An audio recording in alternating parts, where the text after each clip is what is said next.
Are underway on Fort Myers Beach after flooding from Debby, and some businesses they ended up having to close up due to rising floodwaters, but others are now picking themselves back up. Thanks so much for joining us. I'm Lois Tony. I'm Chris Safadi. Wink News reporter Jillian Haggard is live on Fort Myers Beach tonight. Jillian, which businesses are reopening? Chris, well, the good news is most of them are. Now, I did speak to a couple restaurant owners who told me that they're fully reopened, and I'm currently standing at Nervous Nellie's, who definitely had some flooding and some surging, but the general manager tells me it's nothing a fan can't fix or dry up.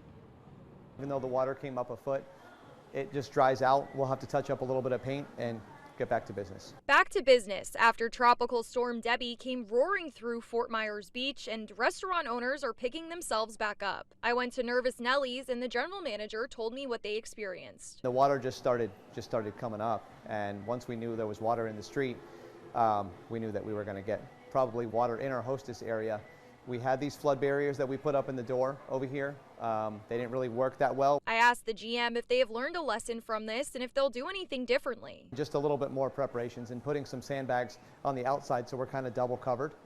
But when we rebuilt from Ian, we did actually build the place down here kind of water resistant. And right across the street from Nellie's is Wahoo Willie's, who told me there was around 25 people there during the Debby surge. So everyone that was here was stuck here with us. So we were all here for like 6-7 hours. People had breakfast and lunch before they were even able to leave. I asked the GM what they did to prevent the flooding. We had sandbags and some stuff, but we did end up getting like 3.5 feet probably, would be my guess, on top of that full moon high tide already. I asked Bill if he thinks the sand berms in the future will help.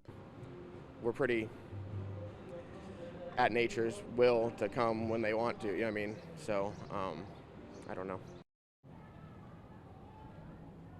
Like I said before, most restaurants here on Fort Myers Beach have reopened, but we did hear of one, Sandy Bottoms, that have decided to stay closed for the remainder of hurricane season to prevent any further damages, but they do plan on reopening in October. Reporting live on Fort Myers Beach, Jillian Haggerty, Wink News. All right, thank you, Jillian. In the meantime,